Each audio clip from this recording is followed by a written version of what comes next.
So, I didn't make the team. So I've been playing Ultimate Frisbee or Ultimate Disc since I was about 15, when someone came to our school and taught us during sport. And my first ever tournament was playing for Queensland, funnily enough, at under 18s down in Melbourne. And ever since that first tournament, I've always wanted to play for Australia. I've always wanted to make the national team, and that's kind of been the long-standing goal. And so now, flash forward, nearly 10 years, I'm playing for the Brisbane Knights. They're my club here in my hometown. As a club, our goal is to make WUC, World Ultimate Club Championships. And this is something I've been aware of for a while now. I knew the club was founded on that very goal that, hey, we want to develop players, we want to build the scene of Ultimate in Brisbane, but also we'd love to actually get a team to world clubs. And so having this in mind, knowing that was the club's goal, it was always my goal to be part of the club and also play on the team. But in order for us to get to the world clubs, we also need to play the Asia Oceanic Ultimate Championships coming up in September in Japan for us.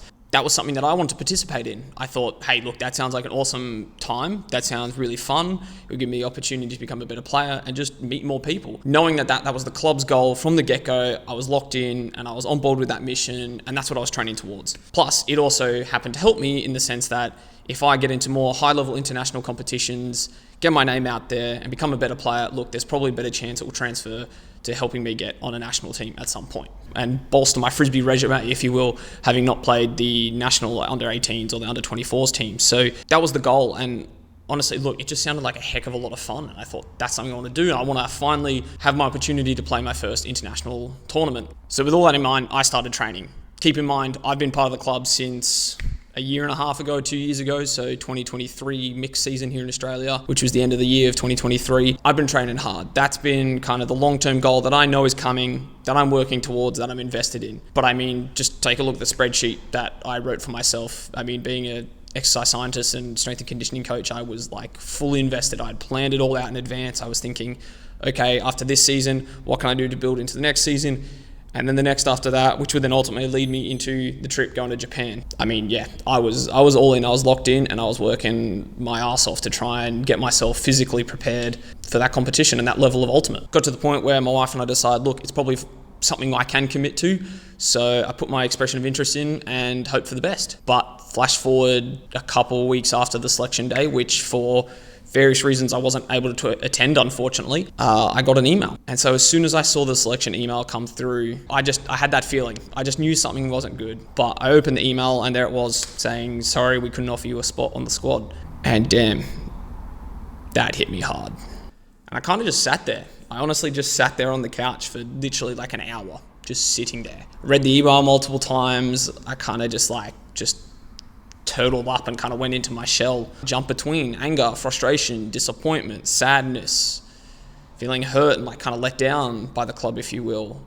And I tried to just sit there in the emotion, because normally for me it's something I really struggle to do, is letting myself feel my feelings and giving myself permission to feel what I'm feeling. That's really hard for me, so I tried to just give myself the space and the time just to sit there and kind of sit in it. I sat there for quite a while, and once I felt the time was right, I tried to kind of get moving and continue on with the day, because I knew if I just sat there much longer, I wouldn't necessarily be feeling my feelings, but probably start spiraling to some anger and resentment towards the club and people at the club and things like that, which I just knew wasn't going to be helpful for me or for the relationship that I have with all those people as well. And so yeah, that next week was a tough week. If you've ever lost anyone close to you, you kind of understand the grief that comes with that, and that sometimes you're doing perfectly fine and the next minute you kind of remember them, or you remember that they're no longer there with you anymore, and the grief just kind of hits you in that moment, and it kind of just pulls the rug out from under you, and you're just kind of left there and you're like, damn. Weirdly enough, that's kind of how it felt for me. It was as if through all the work and expectation I'd built up for this, I was feeling grief towards it, having lost this thing that I'd worked so hard towards. And so yeah,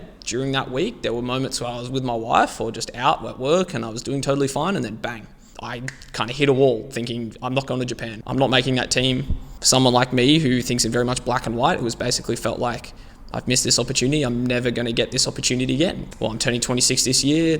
It's only going to come around another 3 years, so I'll be 30, and so life's going to be so different. And yeah, it was a real sucky week. And this whole experience just brought up so many questions and thoughts that just kept proliferating my mind during that week of like, why am I doing this? Why do I spend so much time focusing on Frisbee and planning my life around my training for Frisbee? Like, do I enjoy this? I feel like I'm back at square one. Like, there goes my chance at making the Australian team because my resume is just gone.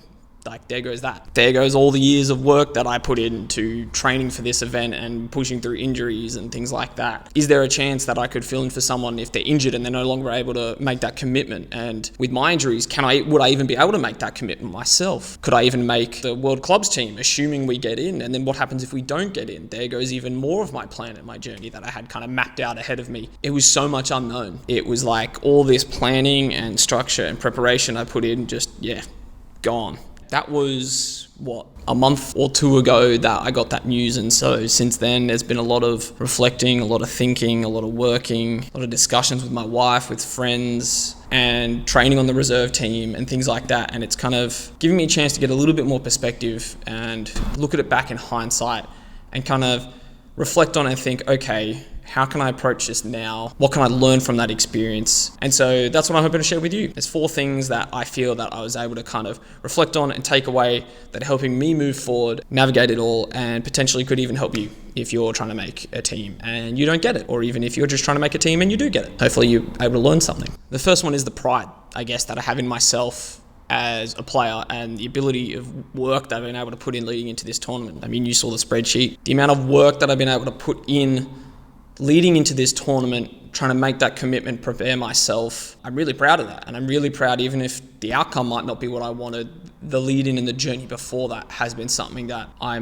have learned and am continuing learning to enjoy and have been able to learn a lot through. I even found out through chatting to some people that there was a bit of a discussion when the selectors were talking about whether I'd be on the team. Knowing that it may have been close to me having been on that team even without being at selections fills me with a lot of pride. The fact that they hadn't seen me play since last year at mixed because of my injury, yet I was still potentially the kind of player that might have been looking for, that even if they hadn't seen me play for so long, they were still really considering putting me on the team. I have a lot of pride in myself still about, I guess, what has been and what could have been. And number 2, I guess, is that sometimes just things are outside your control. Some of the decisions made by the club may not have been the way I would have done things or would have preferred them to do them, and I feel that may have potentially affected my chances of the team. I know that it's being done with good intentions by volunteers who are all as passionate about the club and these competitions as I am. And I don't want to be on here like dragging anyone through the mud, because I just know that they're doing their best, and that's all we can ask of anyone. So I'm trying to remember that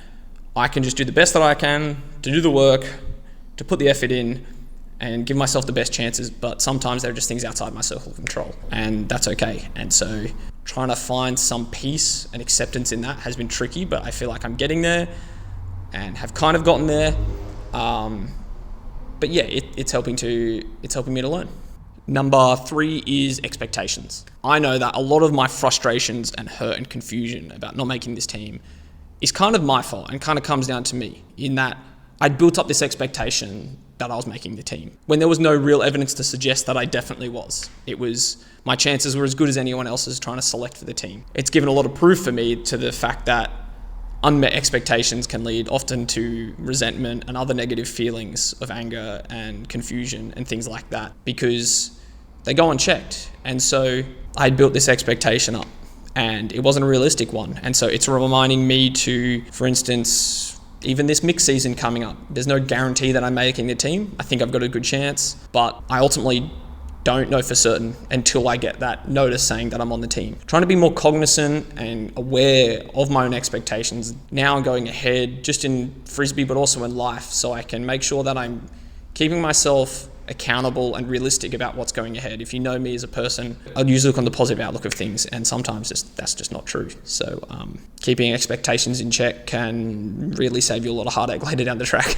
And so number 4, what I argue has been the most helpful one for me, think to myself, okay, as much as this sucks and I want to throw the towel in and I don't want to go to team trainings anymore, how do I want to look back on this circumstance? In the future, what do I want to see in my actions? Did I continue to go to training despite how I felt, the frustration, the sadness, anything like that? Did I continue to put the work in? Did I continue just to try and push through and navigate this? Or did I throw the towel in? There's two options there. I can either keep going and keep working, keep trying, or I can give up. When I think about it that way and I'm back in that lens, there's only one that makes sense to me, and that's to keep trying. I don't want to think back about this experience and think to myself, I gave up. There might be times in the future where it's going to be okay to be like, hey, that's as much as I can give and it's time to call it there. But I don't think that's this time right now. And so I'm trying to look at it with, how do I want to see myself in the future? Do I want to be proud of my efforts, or will I be frustrated with that? And that's really helped to remind me that it's not just all about now. It's not all about this moment. There's a lot of good that can come from being in the moment, being present, but also thinking ahead and thinking, okay, I can't be so swallowed up by the moment now that it paralyzes me. I've got to think ahead. And it helps me to see the greater picture of things and remember that I'll get through this, and it's just one moment in this big journey of mine that I'm going on in my ultimate career, if you want to call it that. And it's helped. It's helped with the frustration, the anger about it all. It hasn't removed it entirely though, but it's definitely helped to process that and reframe it and take things in a better and what I feel is a healthier perspective to navigate it all. So where does that leave us now? Great question. It kind of leaves us in the midst of everything.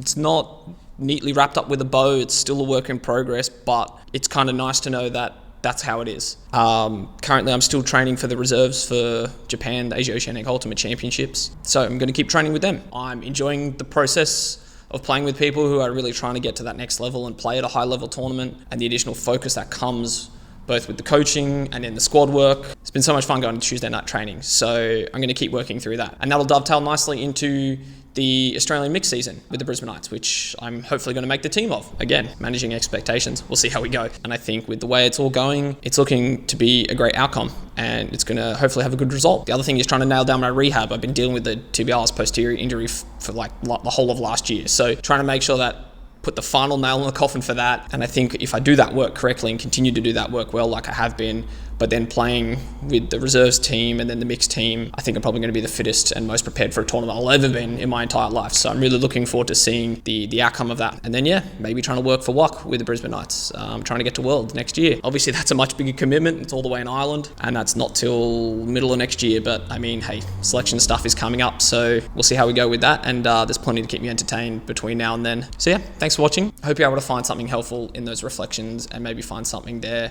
that you can apply to both your journey now or maybe into the future. Thanks so much for joining me. I'll catch you on the next one. Take care.